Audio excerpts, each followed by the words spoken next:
What is going on, guys? Welcome back to the channel. It's your boy Sly Geordie, and welcome back to F1 23 career mode. You guys made your voices heard with the polls that I put out on both Instagram and YouTube. 86% of you voted for us to start a new series on F1 23, and the vote was unanimous on Instagram. So yeah, the jury's out. And here we are, back on F1 23 after the disappointment that was F1 24. I won't need to get into that, as I've made at least 3 videos now talking about why I think F1 23 was just a much better game than F1 24. So whatever, we are back. So my original plan for this was actually to try and replicate all the results that I got from my 2024 season in F1 24, and then continue from there with this game. However, that's just going to take me ages, and quite frankly, I would need to basically what happened is I did try to do that for the first 5 races, but for some reason when I had the AI on 0, Max Verstappen was ass for some reason, and George Russell ended up leading the championship and whatever. So I just scrapped that idea entirely, and you know what, if you can suspend your disbelief, this will be our second season in Formula 1. So if you want to see our debut season, be sure to check out the F1 24 career mode series. I will leave that link in the description. Not much has changed anyway between the 2023 season and the 2024 season. So other than, you know, title sponsors, you know, like AlphaTauri and Alfa Romeo, not much is really changing. The drivers are still the same, blah, blah, blah, blah, blah. So yeah, we're just going to continue as we were. The only real difference is that, you know, our car performance won't reflect what we were going towards the end of F1 24 Season 1. But that's fine, that's absolutely fine, whatever. I'm cool with that, because F1 23 is, I don't want to say an easier game in general, but I think Williams are a lot better in F1 23 than they were in 24. So I feel like it will all level out anyway. So as you can tell, we are on the custom season calendar. We're going with 16 races for our second season in Formula 1 and our first season in this series. And of course, we're going to kick things off in Bahrain before going to Jeddah.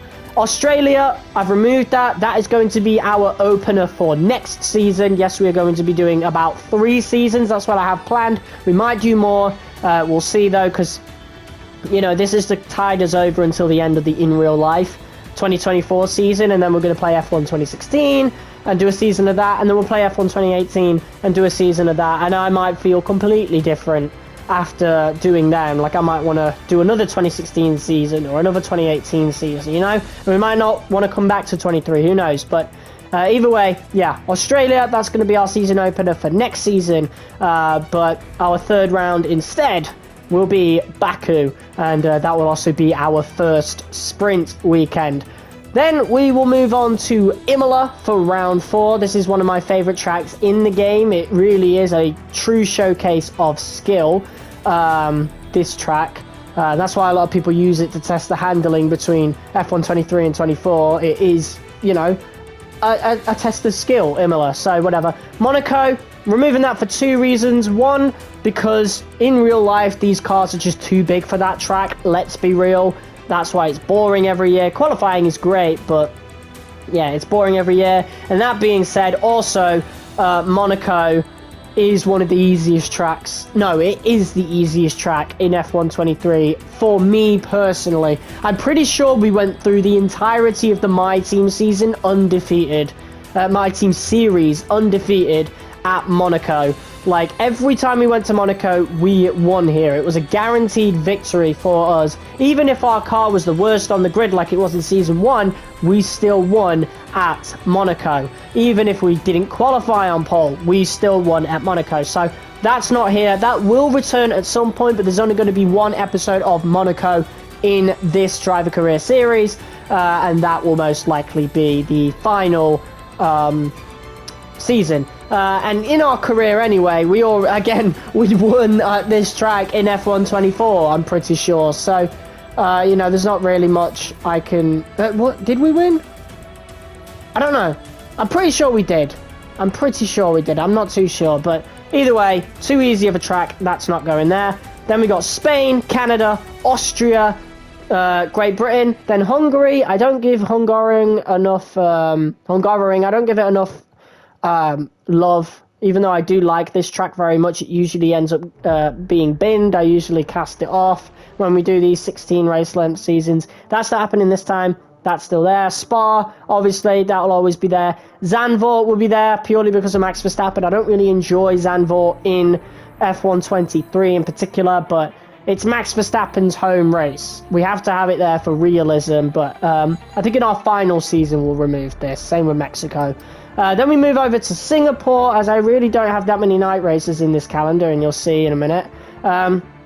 Yeah, I love Singapore. That was my favourite track to watch Formula 1 cars go around on TV when I was younger.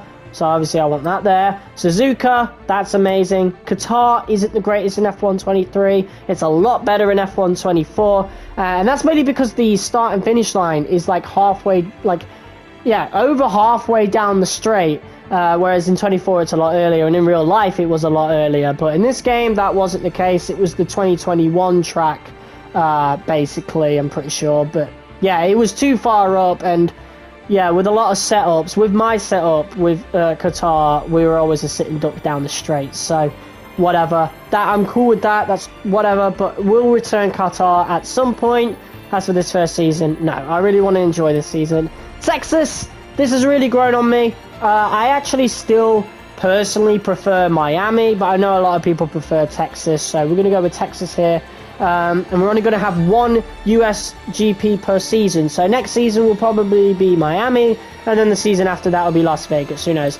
Mexico, that's obviously there. I don't think that'll be there after this season. Who knows? I'll think about it. But I quite like Mexico. And then our season ender will be in Brazil for both the sprint and the race. I feel like Brazil is definitely the best track in the Formula 1 game every year, in my opinion. So, yeah, I feel like that's going to be really cool as the season ender for this return season for F1 23. So we're just going to advance for that. Custom settings, let's go through this. I really don't think I'll need to go through this too much. We're going to bump the AI difficulty up to 95. I usually play on 90, like when I play on my own or whatever, but in the career mode we've always had it at 95. I feel like that's the most balanced thing. Every time we've put it higher, the game seems to break a little bit. It broke in like Imola. The AI was just overpowered as hell coming out of the pits on 97 difficulty, so I've always felt as though 95 is the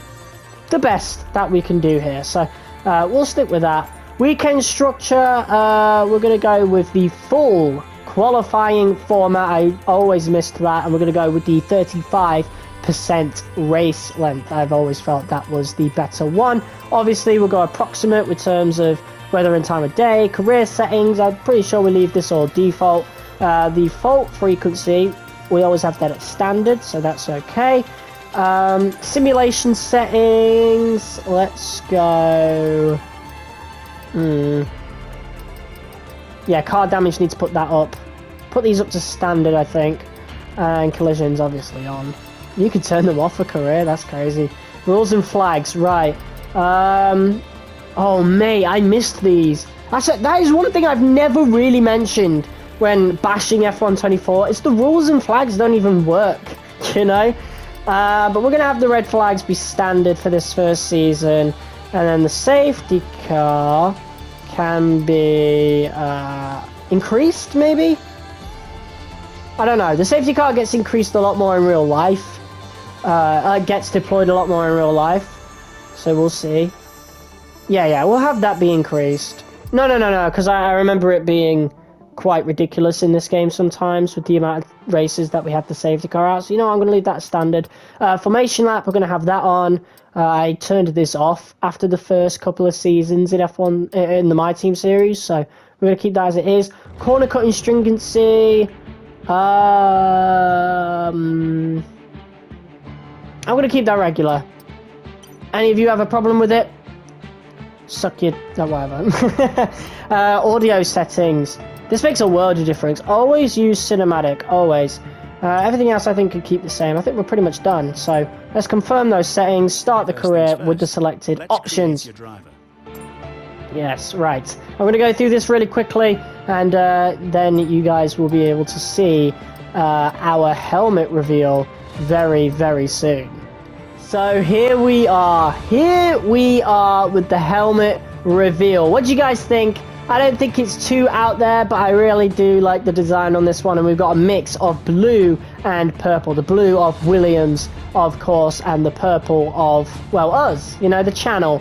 And of course, you know, paying homage to Sly Team Racing from the My Team days. We've got so much more options for helmets in this career mode. So yeah, this is going to be absolutely awesome. There, little shout out to our retro, our My Team helmet for a lot of the career mode. That is just a beautiful helmet. I love that helmet. Maybe we'll bring it back at some point, we'll see. But for this season, we're going with Splintered, and we got the mix of Williams blue and Sly purple. So yeah, that is our driver pretty much done. And then of course, the driver name and stuff is literally exactly how it was in F1 24. So without further ado, let's select our team. And of course, we're staying with Williams. And our teammate is Alex Albon, of course. You can go back and edit anything we've done so far, and we'll come back here at the start of each season. But whatever. Stop talking. Here we go. So we got a 16 race season. This is the start of our journey in Formula One once again. And look at this. Right back to this menu. It's very, very familiar, that is for sure. Yeah, really not much to talk about. There's our contractor stuff. Got no overall for us. Albon is a 91 overall in this game. So this is the end of season version of F1 23. I don't think I upgraded the driver ratings ever during the My Team series, but one of our biggest changes is Daniel Ricciardo is at AlphaTauri instead of Nick De Vries. Of course, we started our F1 23 My Team season right at the beginning of that game cycle, so Ricciardo never ever got added in to our career mode, but he's here this time. So other than that, literally no differences. We are right back at the beginning, but our headcanon is that the 2024 season did in fact happen, and yeah, we're just going to go from there. We were hoping to maybe challenge for the championship, and who knows, maybe with some upgrades that could still happen, but for the first few races we are going to be towards the back of the grid, dead into the midfield. So yeah, here's our messages. Once again, we're just going to skip ahead. We're getting these weekly resources ready for our first upgrades of the season that we will be bringing into the Bahrain GP. And of course, I think we're going to want to improve aerodynamics the most. We could have a look at these other ones. Probably the chassis, actually. We're second worst in there. Powertrain, wow, we're pretty low down there as well. So Ferrari have the most powerful engine. Red Bull, they're a bit of an outlier there. AlphaTauri are lower. So we have the same engine power, even though we're like towards the bottom, we have the same engine power as a lot of the other teams above us. Now, we did upgrade powertrain quite a lot in F1 24, and it really did help us. But of course, we're going to need some like facility upgrades. We've got the supplier upgrades as well, so that's going to be pretty good for us. But I think out of everything, we probably do need to start with upgrading the aerodynamics first. So we're going to go do that, spend those points. Those are not coming until after Bahrain, and then we're going to improve the powertrain, because that will certainly give us the edge over Aston Martin, McLaren and Mercedes. And since Baku is the third race, having the most powerful Mercedes engine is definitely going to really help us. And Alfa Romeo and Haas, I'm not expecting to fight much with them. So yeah, honestly, upgrading the powertrain for this early part of the season might be the most viable option that we do have. I'm not really going to focus too much on durability. If we need to, we will eventually, but that's not going to be my main concern going into this season. But without further ado, let's do the car reveal for our 2025 Williams car.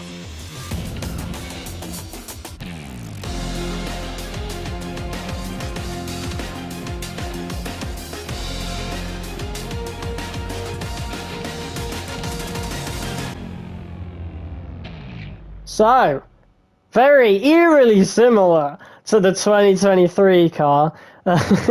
Whatever. This is 2025 in our headcanon. Alternate universe and all that. We've got a personnel upgrade coming very, very soon into Bahrain, so that should allow us to get some more upgrades. James Vowles expects our initial pace to be towards the back of the grid, but Bahrain has always been one of my personal strongest tracks ever, so I genuinely do feel like we can get a really, really good result going into that Grand Prix. But we've got some more R&D points to work with, which I'm going to automatically put towards the chassis, and if we can get all those upgrades in before Jeddah, that is going to be a big deal, an absolute humongous deal for us. So yeah, analysis suite spec 2, so that will definitely improve some things. I think that's the simulator, right? No. Or maybe. I don't know. Albon's ratings are getting some big improvements, which is going to be great for us because we want to get as many points for Williams as possible. We had a pretty successful 2024 season. Well, we were way better than Albon, but Albon got a really good amount of points for the team. So, honestly, I'm not too worried about Albon's ability. What I am worried about is the car's ability. So, yeah. Here we go. Just the person I want to see. I'm Andrea. I'm the head of R&D for the team. So get used to hearing a lot from me. Your workstation's set up and ready for you, so get settled in because we have a lot of work to do. If you have any questions, don't hesitate to ask. And welcome to the team. All right. So obviously we've got that little cutscene coming up for FP1. We're not gonna play that at all. It wouldn't make any sense in the grand scheme of things. There are certain tracks that Natalie Pinkham talks about that just aren't on the calendar. So like Qatar and Las Vegas, for example. So honestly, we are probably going to skip all the way over to qualifying and just continue this career mode as if, you know, nothing happened and that we're just continuing a new season. So yeah, let's get season 2 underway.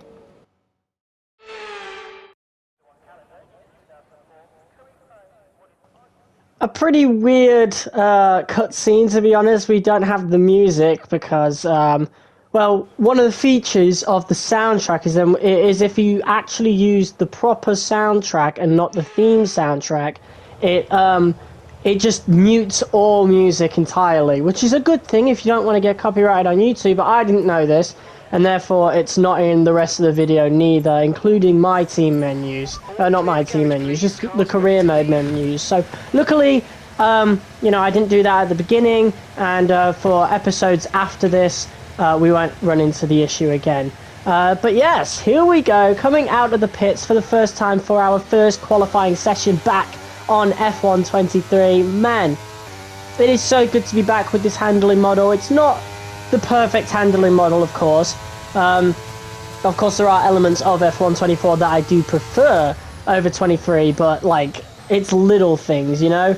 My only issue with F1 23 is that it does feel a bit stiff at times, especially on certain tracks, and the curbs can be really sensitive on tracks like Imola and Jeddah, but we're at Bahrain, and this track, like, out of all the tracks in the game, Bahrain is probably the one that I am best at, like, because, I mean, it's the track that we do most, and it's the first track that you always do in the game. It's the first track that you do in any beta.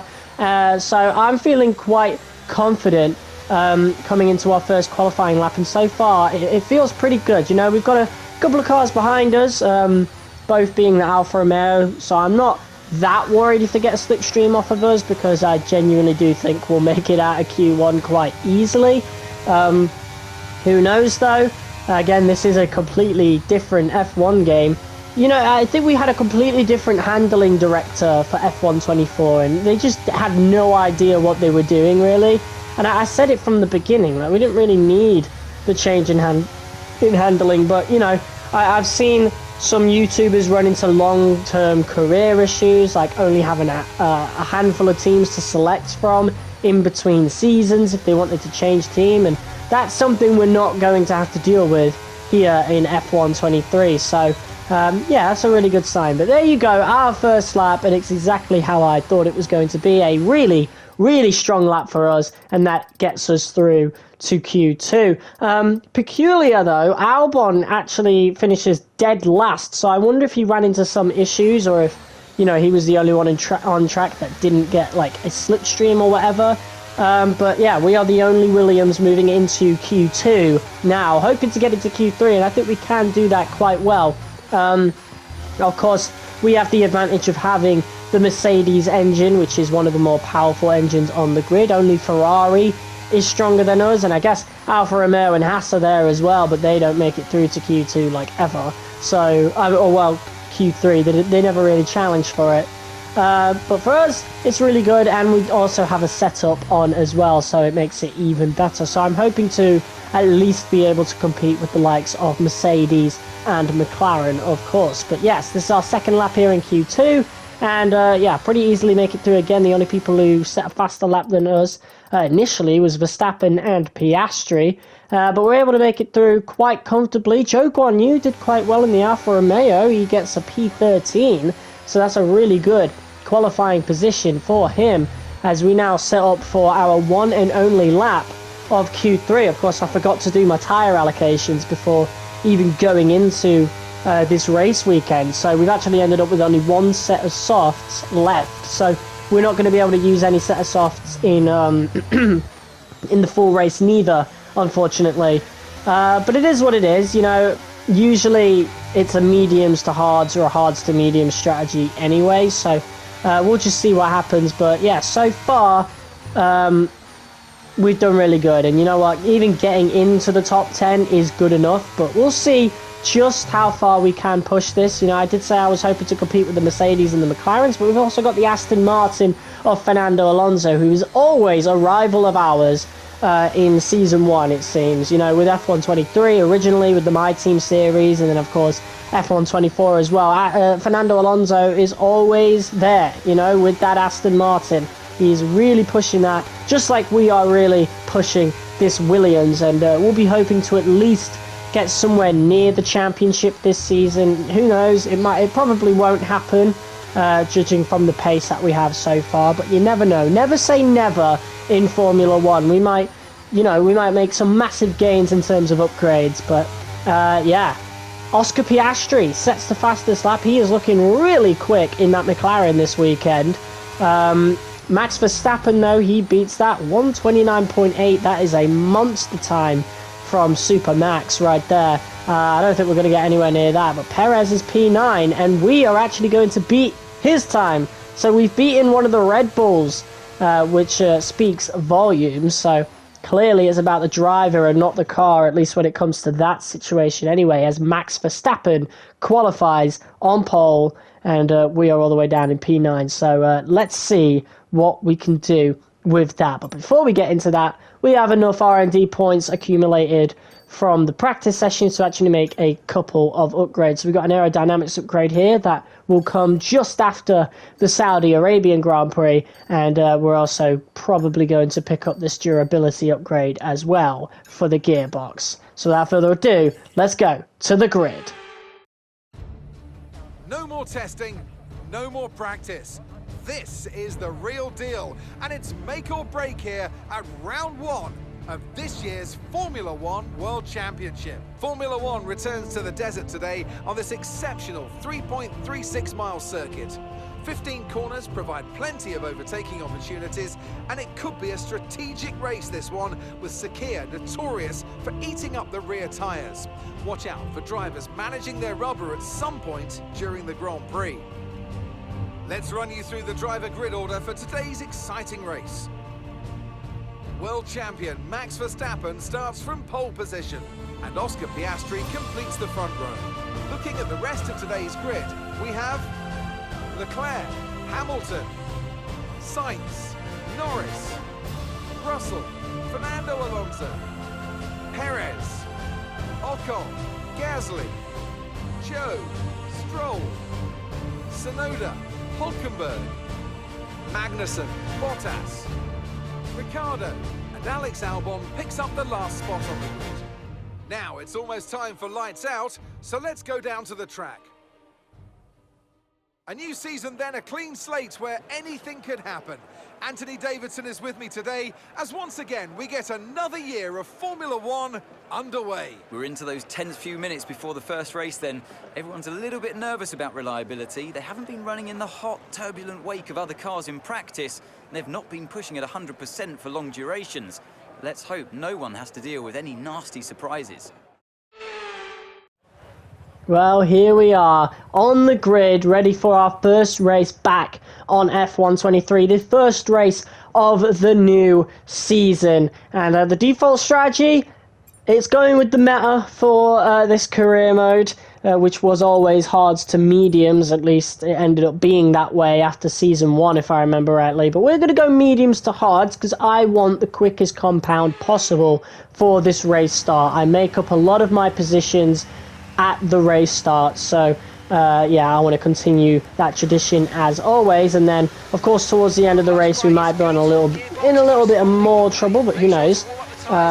Maybe we'll have a really good strategy, maybe we'll have such a good race that it will negate any negative effects anyway. So yeah, as we line up at the grid, the guys in front of us, Alonso, Russell and Norris, all Mercedes powered, so we're going to be on an almost level playing field for this race start, pretty much up until we reach the corners. So if we could just get a better start than some of these guys, then that is going to be perfect. We got Sergio Perez right behind us, Esteban Ocon in the Alpine. I don't think we'll have to worry about him with that weak ass engine, but yes, here we go at the grid, ready and waiting for the 5 red lights to go out, and we are underway. And that is a horrendous start for Lando Norris, and that slows up Fernando Alonso, Sergio Perez and a couple other guys behind them as we jump all the way up to P7, and we are now looking to go around Fernando Alonso. Perhaps we're right at the side of him. We're looking to follow Carlos Sainz through and perhaps get a little bit of a slipstream off of him,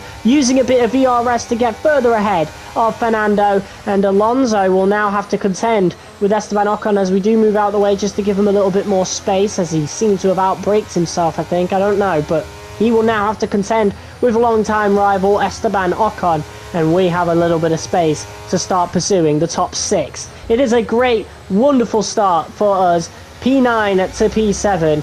Perez didn't get the greatest of starts. Lando Norris has fallen all the way out of the points. It has been a nightmare weekend for him in terms of going against Oscar Piastri. Speaking of Piastri, he has fallen to P3. Max Verstappen didn't get the greatest start. He's fallen to P2. And so it is Charles Leclerc in the Ferrari that leads the Bahrain Grand Prix. Ferrari looking pretty quick as Hamilton is trying to back Sainz up, so Hamilton is trying to help Russell get some more space here as he's now holding up Sainz. But yeah, that Ferrari is looking quick, so we're going to see if we can keep up with him as much as possible, because then that slipstream will be worth quite a lot as Sainz now looks to make the move around the outside of Lewis Hamilton, and he does manage to make that, and Hamilton got a bit of a compromised getaway as we have now caught up. But Hamilton now, he is using ERS to get right back in front of Carlos Sainz, so he's really trying to buy George Russell some time, and this works great in our favour. This type of stuff just didn't happen in F124, let's be real. But yeah, just as I said, slipstream off of the Ferrari, that gets us round Lewis Hamilton, and now we're looking to go around the outside of the Ferrari here to hopefully make a move for P5, and that is beautiful. That is a great job from us, and now we're hoping that Hamilton and Sainz keep battling. However, Hamilton's job, what he seemed to have been going for, is pretty much done. I don't think we're going to be able to catch up to Russell. He'll be getting DRS off of the cars ahead. We are, however, able to catch up to Piastri just a little bit, but literally just not enough to be able to get within DRS, unfortunately. And as you can see now, we've skipped ahead to lap 5 and we're running out of ERS. Sainz has dropped Hamilton. Hamilton ended up fighting with Alonso, and Alonso is coming out on top there. But yeah, we're going to be a sitting duck on the main straight for the next few laps, especially versus that Ferrari. Of course, the Ferrari have the most powerful engine in F1 23. So, yeah, we're going to be in a lot of trouble down the straights. This is one car that I did not want to have to deal with as Sainz. Look at how quick he is, and he's actually able to take P5, but not enough. We're able to move down the inside and place our car just right to stay in the battle, and that was as fair as they come, and we make a good move to reclaim P5. But we move on to P7, move on to lap 7 now, as Carlos Sainz now takes the inside. He'll be looking to make that move and complete it, but still, and no contact made, by the way. This is such a great fight, but we are losing so much time to the top 4. As I now look to keep squeezing Sainz here, I think our battle now will be for P5 for the rest of the race, or at least for the rest of this stint. And look at this now, we're moving on to lap 9. Our pit window is now open, and I now see no point in defending hard against Sainz here. And I think it might actually cost us a lot less time to actually get a slipstream off of Sainz, or maybe not a lot less, but at least a couple or so tenths perhaps, I hope. As we now look to follow Sainz. But yeah, that Ferrari powered engine is mega. And here we go into the pits on lap 9. We're going to be pitting for hards, of course, and quite peculiar, not many people are pitting, not many people around us anyway. Verstappen has pit, so that's going to work wonders for a potential undercut. Hamilton has pit as well, but I don't think he's anywhere near us. I think he's still quite away from us. Well, to be fair, actually, no, he's not that far behind, but I don't think we're going to have to contend with him much, at least in the early goings anyway. But look at this now, coming out of the pits in P14, so that's not bad at all. The only person that came into the pits at the same lap as us and is ahead of us is the race leader, or will be the race leader, and that is Max Verstappen. So he's looking for an undercut on Charles Leclerc, and I think he's going to succeed in doing that, as we now look to set a pretty quick hot lap on the hards. Albon has only made one move this whole race on Daniel Ricciardo, so I don't know what is going on with Albon, especially since he's on the softs as well.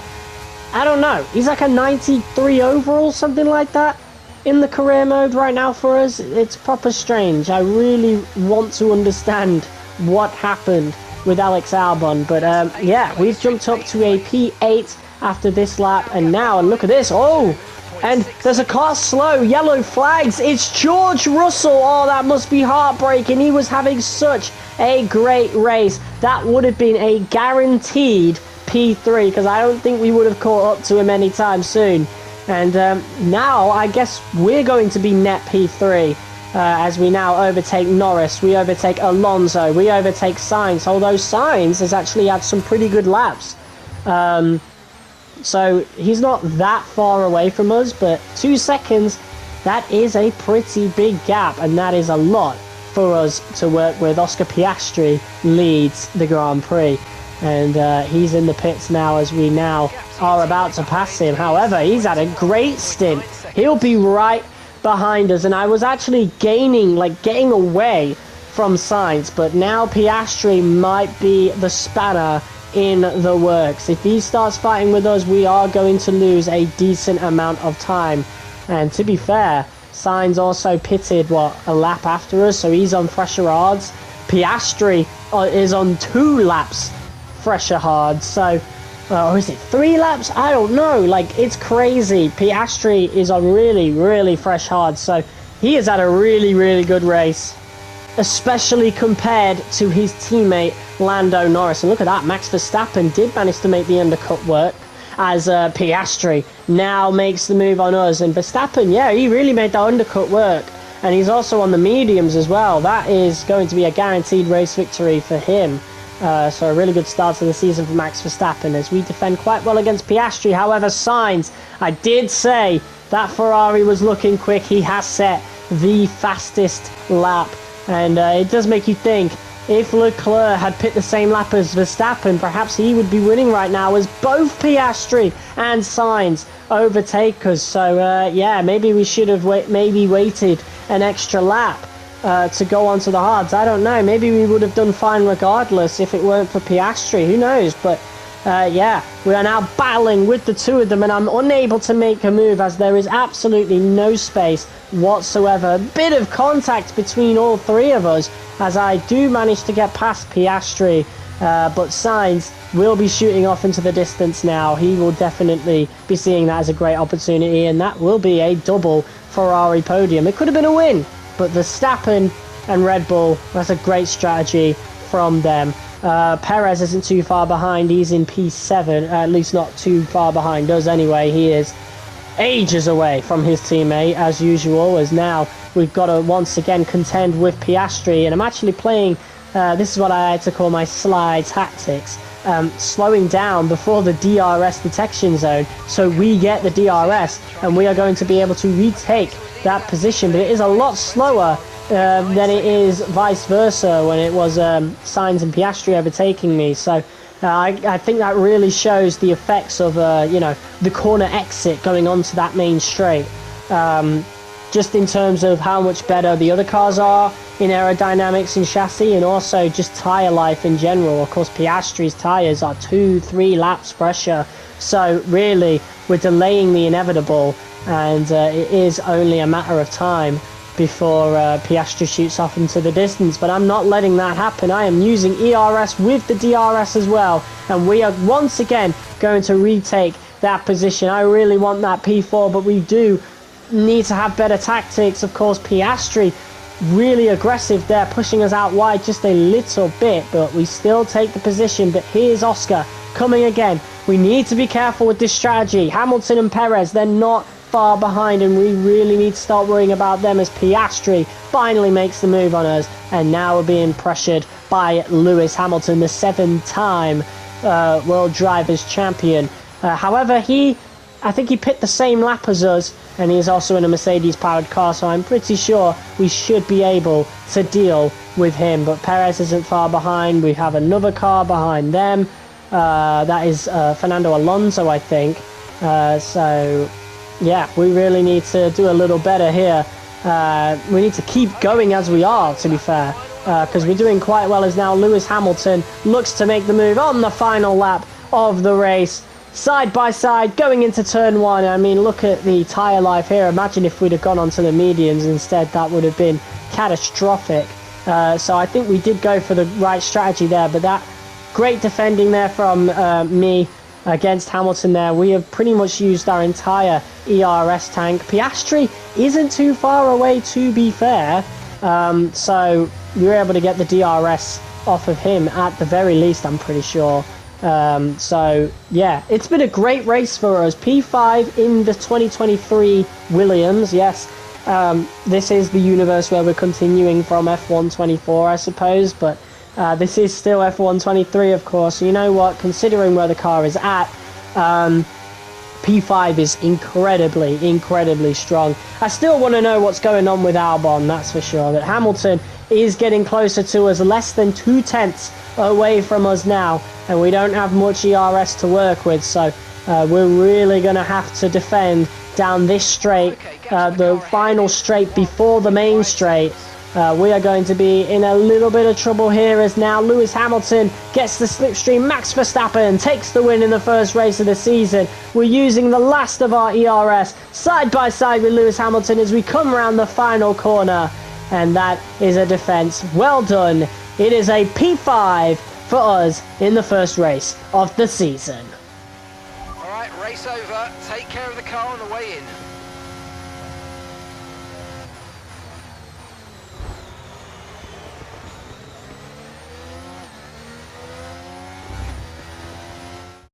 So as they climb out of the car, the Red Bull team are ready and waiting to celebrate a thoroughly deserved win. Anthony Davidson, what helped them deliver this result, do you think? Well, they certainly stood out as a driver with tons of confidence on the track. I think their ability to keep their cool, even during some of the more hectic parts of the race, meant they were able to capitalise on the mistakes of other drivers, giving them the opportunity to make their way to the top spot with ease. Here come today's winners. The team at Red Bull have done a phenomenal job recently, and it's clear to see that they've put in the work, and they should be so proud of the victory they secured here. Well, the more things change, the more they stay the same. New season, same winner. Max Verstappen once again takes victory for Red Bull here at the Bahrain Grand Prix. But you just have to think Ferrari looks like a really strong car. That might be the best car on the grid, to be honest. And they really should have took the win today. But of course, Red Bull with the undercut with Verstappen, able to take that P1 and a pretty comfortable victory in the end. But yeah, again, Sainz, Leclerc, strong drivers in a strong car. Keep an eye on Ferrari this season. If they don't even win a driver's title, they are certainly going to be winning the Constructors, that's for sure. But that is the end of this episode of F1 23 Career Mode. If you guys liked it, be sure to hit that like button as hard as you possibly can. Comment, share, and subscribe. And I'll see you all next time for some more F1 23. Peace.